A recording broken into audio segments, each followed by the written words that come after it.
নমস্কাৰ সমূহ মোৰ অতিকে মৰমৰ ছাত্ৰ ছাত্ৰীসকল, আজিৰ বিশেষ আলোচনা লৈ আকৌ তোমালোকৰ মাজত আহিছোঁ মোৰ ইউটিউব চেনেলৰ জৰিয়তে।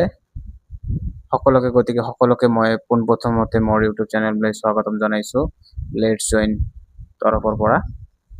আজিৰ বিশেষ আলোচনা তোমালোকৰ মাজত লৈ আহিছোঁ যে তোমালোকৰ যি 1 year মাষ্টাৰ্ছ প্ৰগ্ৰাম, এই মাষ্টাৰ্ছ প্ৰগ্ৰাম সম্পৰ্কে বিভিন্ন ছাত্ৰই মোক এইখিনি সম্পৰ্কে সুধি আছে যে স্যাৰ 1 year মাষ্টাৰ্ছ যি প্ৰগ্ৰামটো, সেই মাষ্টাৰ্ছ প্ৰগ্ৰামটো কেনেকুৱা হ'ব, কেতিয়া আৰম্ভ হ'ব, কেনেকৈ ষ্টাৰ্ট হ'ব, কেতিয়া আমি এডমিশ্যন কৰিব পাৰিম, সেই সম্পৰ্কে মই আজি বিতংভাৱে আলোচনা কৰিম। লগতে কোনটো university already 1 year masters programme start কৰিছে বৰ্তমান 2026-27 বৰ্ষত, সেই সম্বন্ধেও আলোচনা কৰিম। আৰু তোমালোকে কেতিয়া এই প্ৰগ্ৰামত অন্তৰ্ভুক্ত হ'ব পাৰিবা বা কেনেকৈ এপ্লাই কৰিব, সেই সম্পৰ্কে আমি আজি বিতংভাৱে আলোচনা কৰিম। গতিকে ফাৰ্ষ্ট অফ অল মই আহিছোঁ তোমালোকৰ মাজত আজি যি 1 year যিটো masters program, 1 year masters program সম্পৰ্কে ইতিমধ্যে UGC এটা গাইডলাইন জাৰি কৰিছে, অলৰেডি এটা নোটিছ দিছে। যি নোটিছটো মই তোমালোকক দেখাই আছোঁ, তোমালোকে হয় চাই আছে। এই নোটিছটো অলৰেডি UGC দিছে। যে UGC এই নোটিছটোত কৈছে কি, যে যিসমূহ কোনো ইউনিভাৰ্চিটিয়ে যদি 1 year মাষ্টাৰ্ছ প্ৰগ্ৰাম অপেন কৰিব বিচাৰে তেনেহ'লে তাৰ কাৰণে এটা অফাৰ লেটাৰ দিছে। এই অফাৰ লেটাৰটো দিছে এই নোটিছৰ জৰিয়তে। আৰু ইয়াতে দিছে কি, যে সেইবোৰ ইউনিভাৰ্চিটিয়ে 1 year মাষ্টাৰ্ছ প্ৰগ্ৰাম ষ্টাৰ্ট কৰিব পাৰিব যিবিলাক ইউনিভাৰ্চিটিৰ 2 yearsৰ যিটো মাষ্টাৰ্ছ প্ৰগ্ৰাম আছে, সেই মাষ্টাৰ্ছ প্ৰগ্ৰামৰ যিটো অফাৰ, সেই অফাৰটো থাকিব লাগিব। তেওঁলোকে অলৰেডি 2 yearsৰ মাষ্টাৰ্ছ প্ৰগ্ৰাম থাকিব লাগিব সেই কলেজ ইউনিভাৰ্চিটি, পাৰ্টিকুলাৰ ইউনিভাৰ্চিটিত। তেনেহ'লে সেই ইউনিভাৰ্চিটি 1 year মাষ্টাৰ্ছ প্ৰগ্ৰাম কি কৰিব পাৰিব, ষ্টাৰ্ট কৰিব পাৰিব। তো সেই সম্বন্ধে অলৰেডি নোটিছ জাৰি কৰিছে। আৰু এই নোটিছ সম্বন্ধে অলৰেডি আমাৰ ভাৰতবৰ্ষত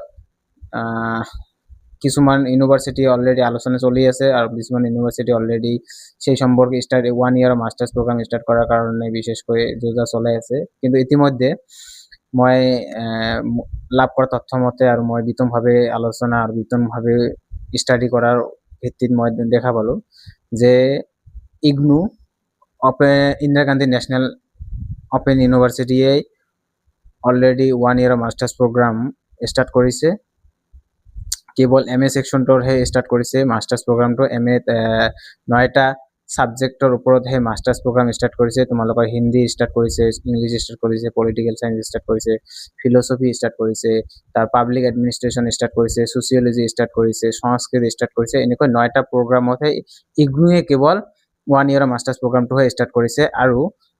আৰু আন এটা ইউনিভাৰ্চিটি ষ্টাৰ্ট কৰিছে, সেইটো হৈছে JNU, দিল্লী ইউনিভাৰ্চিটিয়ে এই 1 year মাষ্টাৰ্ছ প্ৰগ্ৰামটো। আৰু JNUৱে অলৰেডি MA, MSc আৰু MCom এই তিনিওটা ছেক্টৰতেই তেওঁলোকে 1 year মাষ্টাৰ্ছ প্ৰগ্ৰাম ষ্টাৰ্ট কৰিছে। আৰু এতিয়ালৈকে এই দুয়োটা ইউনিভাৰ্চিটিৰ বাহিৰে এতিয়ালৈকে কোনো ধৰণৰ ইউনিভাৰ্চিটিয়ে এতিয়ালৈকে 1 year মাষ্টাৰ্ছ প্ৰগ্ৰামটো ষ্টাৰ্ট কৰা নাই। আৰু হয়তোবা বিভিন্ন ইউনিভাৰ্চিটি এতিয়ালৈকে আলোচনা চলি আছে বা ষ্টাৰ্ট কৰাৰ অফাৰ, যিহেতু UGC গাইডলাইন জাৰি কৰিছে বা UGC নোটিছ দিয়েছে, তো হয়তো এতিয়া কোনোবা ইউনিভাৰ্চিটিয়ে এতিয়া হয়তো পৰিকল্পনা কৰি আছে 1 year মাষ্টাৰ্ছ প্ৰগ্ৰাম ষ্টাৰ্ট কৰাৰ ক্ষেত্ৰত। কিন্তু বৰ্তমানলৈকে কোনো ধৰণৰ এই 1 year যিটো মাষ্টাৰ্ছ প্ৰগ্ৰাম, সেই প্ৰগ্ৰাম সম্পৰ্কে এতিয়ালৈকে কোনো ধৰণৰ কোনো ইউনিভাৰ্চিটি, বিশেষকৈ আমি যদি অসমৰ দেখোঁ, অসমৰ কোনো ধৰণৰ ইউনিভাৰ্চিটি এতিয়ালৈকে 1 year মাষ্টাৰ্ছ প্ৰগ্ৰাম ষ্টাৰ্ট কৰা নাই। আৰু মই আশা কৰোঁ হয়তো আগন্তুক 2027 বৰ্ষৰ পিছত হয়তো অপেন কৰিব পাৰে। কিন্তু এতিয়ালৈকে আমাৰ যি অসমত আছে গুৱাহাটী ইউনিভাৰ্চিটি বা ডিব্ৰুগড় ইউনিভাৰ্চিটি বা চেণ্ট্ৰেল ইউনিভাৰ্চিটি, আছাম ইউনিভাৰ্চিটি, এতিয়ালৈকে কোনো ধৰণৰ 1 year মাষ্টাৰ্ছ প্ৰগ্ৰামৰ বিষয়ে কোনো ধৰণৰ অফিচিয়েল কোনো নোটিছ দিয়া নাই। তো গতিকে আমি এতিয়ালৈকে ইয়াৰ ওপৰত নাজানো যে 2026-27 বৰ্ষত যিহেতু দিয়া নাই, তো 26-27 বৰ্ষত এনেধৰণৰ কোনো ধৰণৰ এতিয়ালৈকে এপ্লাই নহ'ব বুলিয়ে মই আশা কৰিছোঁ। আৰু তোমালোকে আৰু এটা বস্তু আমাৰ গুৱাহাটী ইউনিভাৰ্চিটিৰ বস্তু জাৰি কৰিছে যে তেওঁলোকৰ 5 year যিটো ইণ্টিগ্ৰেটেড মাষ্টাৰ্ছ প্ৰগ্ৰাম, সেইটো কিন্তু ষ্টাৰ্ট কৰিছে 5 yearৰ। এটা তোমালোকে হয়তো নোটিছখন চাইছা যে গুৱাহাটী ইউনিভাৰ্চিটিয়ে এটা 5 yearৰ মাষ্টাৰ্ছ প্ৰগ্ৰাম জাৰি কৰিছে, যিটো তোমালোকে 5 বছৰৰ কাৰণে হ'ব। আৰু তাত থাকিব লাগিব তোমালোকৰ কি, যে যিসকল ছাত্ৰ ছাত্ৰীয়ে হায়াৰ ছেকেণ্ডেৰী পাছ কৰিব, হায়াৰ ছেকেণ্ডেৰী পিছত পাছ কৰাৰ পিছত তেওঁলোকে এডমিশ্যন ল'ব পাৰিব এই 5 ইয়াৰ মাষ্টাৰ্ছ প্ৰগ্ৰামত। ইয়াত তেওঁলোকে 3 বছৰৰ কাৰণে তেওঁৰ ডিগ্ৰী কোৰ্চ হ'ব। 3 বছৰ আফটাৰ গ্ৰেজুৱেশ্যন তেওঁলোকে কি কৰিব যে one year research with honours with research কৰিব। যদি তেওঁ 3 বছৰৰ পিছত যদি ওৱান ইয়াৰ কৰে এবছৰ কৰে তেনেহ'লে তেওঁ ৰিচাৰ্চ উইথ অনাৰ্ছ উইথ ৰিচাৰ্চৰ যি ডিপ্ল'মা সেইটো পাব। আৰু তাৰপিছত যদি 1 ইয়াৰ কৰে তেতিয়া তেওঁ মাষ্টাৰ্ছ প্ৰগ্ৰাম মাষ্টাৰ্ছৰ কাৰণে মাষ্টাৰ্ছ চাৰ্টিফিকেটটো পাব। গতিকে এই 5 বছৰৰ এইটো অন কেম্পাছতহে দিছে, বাহিৰ এতিয়া আদাৰ্ছ কলেজবিলাক এফিলিয়েটেড কলেজৰ কোনো ধৰণৰ এনেকুৱা দিয়া নাই, খালি কেৱল গুৱাহাটী ইউনিভাৰ্চিটি কেম্পাছতে এই সুবিধা আছে 5 ইয়াৰৰ PG প্ৰগ্ৰামটো। গতিকে এইটো গুৱাহাটী ইউনিভাৰ্চিটি দিছে।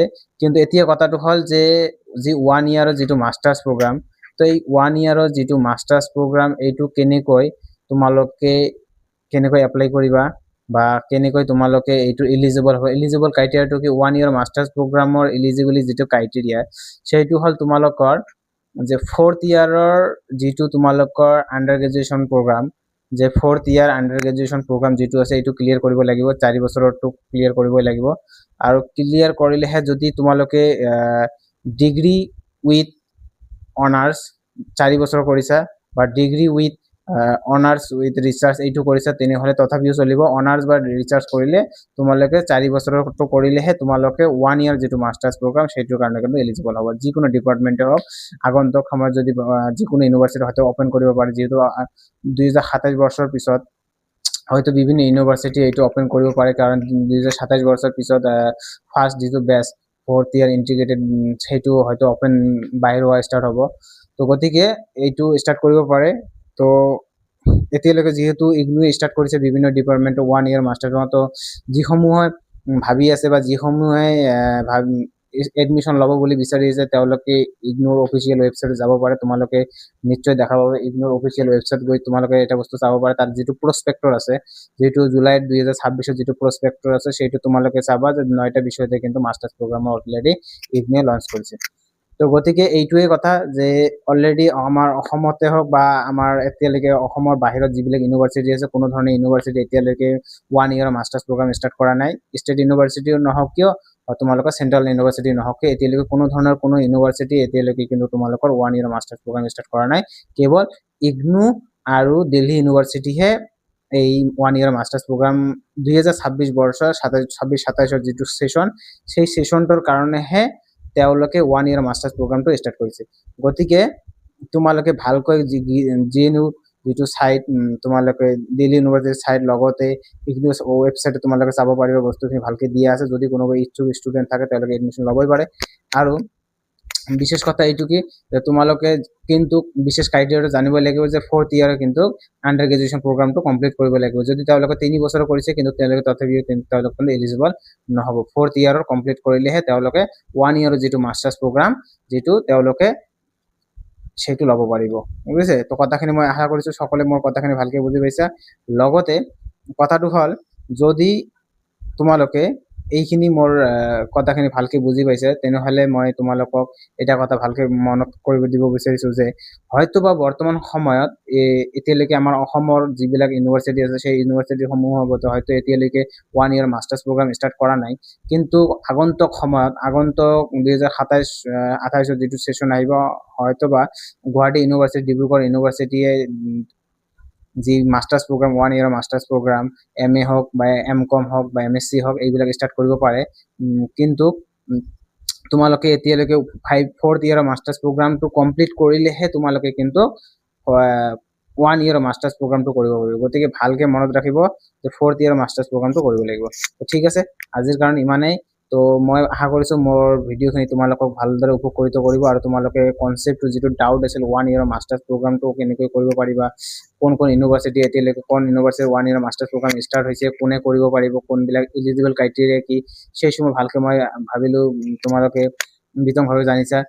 যিহেতু কেৱল ইগনিয়ে ষ্টাৰ্ট কৰিছে, তো ODL লেভেলতেহে ষ্টাৰ্ট কৰিছে, লাৰ্ণিং অনলাইন মোডত ষ্টাৰ্ট কৰিছে। তো ভালকৈ কথাখিনি বুজি ল'বা।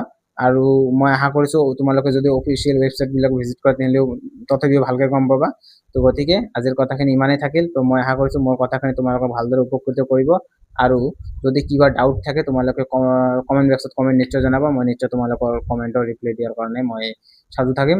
আৰু নেক্সটত মই এতিয়া তোমালোকৰ নেক্সট ভিডিঅ'ত মই লৈ আহিম তোমালোকৰ বিএড সম্পৰ্কে যে বিএড 1 ইয়াৰ বিএডটো কেনেকৈ হ'ব বা কোনে 1 ইয়াৰ বিএডটো কৰিব পাৰিব বা কি সুবিধা এলিজিবল ক্ৰাইটেৰিয়া কি থাকিব, হাউ কেন এপ্লাই দিছ, সকলোবিলাক সম্পৰ্কে মই এতিয়া নেক্সট ভিডিঅ'ত লৈ আহিম।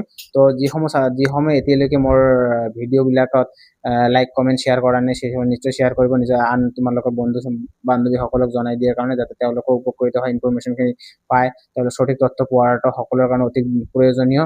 লগতে যি মোৰ ভিডিঅ'সমূহ তোমালোকে যদি ভাল লাগিছে তোমালোকে ছাবস্ক্ৰাইবটো কৰিবলৈ নাপাহৰিবা, কাৰণ এইটো ক'বলৈ লাজ লাগে যদিও তেনেহ'লে তথাপিও ক'ব লাগে। তো তোমালোকেও মোৰ ভিডিঅ'খিনি উপকৃত হ'ব বুলি মই আশা কৰিছোঁ আৰু ছাবস্ক্ৰাইব কৰিবলৈ নাপাহৰিবা। ঠিক আছে, ধন্যবাদ। আজিৰ কাৰণে ইমানে, সকলোৱে ভালে থাকিব, দেখা হ'ব নেক্সট ভিডিঅ'ত তোমালোকৰ লগত।